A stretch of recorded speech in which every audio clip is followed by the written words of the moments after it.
নমস্কাৰ আপোনালোক সকলোকে স্বাগতম জনাইছো আমাৰ এই নতুন ভিডিঅ'টোলৈ। আমাৰ কেম্পাছত থকা মোৰ অতি মৰমৰ ভণ্টি এজনীৰ আজি তুলনি বিয়া। আমাৰ কেম্পাছৰ পৰা তেওঁলোকৰ গাঁৱলৈ 5 কিলোমিটাৰ দূৰ। তেওঁলোকৰ স্কুলৰ সুবিধাৰ্থে আৰু দেউতাকৰ চাকৰিৰ সুবিধাৰ্থে ঘৰৰ পৰা কিছু দূৰত থাকিবলগীয়া হৈছে।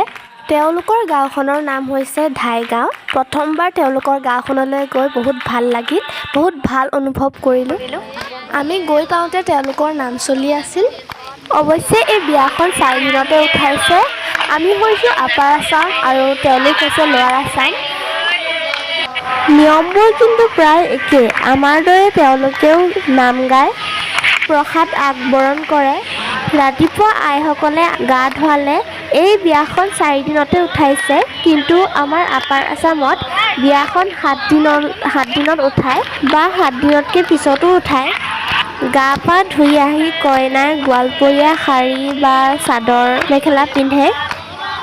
অৱশ্যে তেওঁলোক হৈছে কোচ ৰাজবংশী মানুহ।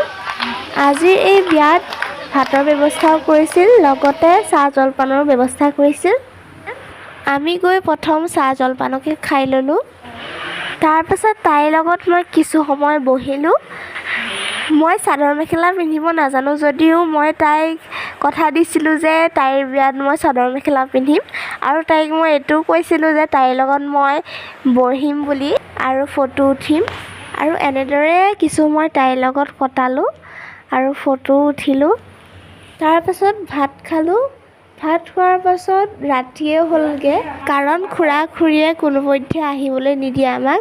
ৰাতিৰ ভাত সাঁজ খাইহে আমাক যাবলৈ দিম বুলি কৈছিল। থৈ যাম বুলি কোৱাত আমি 9টা বজাতহে ৰুমত পালোঁ। আমি এনেদৰে ভণ্টিৰ বিয়াত ফূৰ্তি কৰিলোঁ।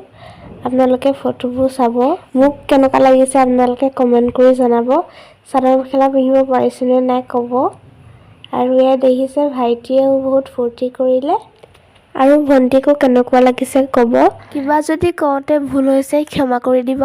আৰু তেনেহ'লে আজিলৈ ভিডিঅ'টো ইমানতে সামৰিছোঁ। বাই।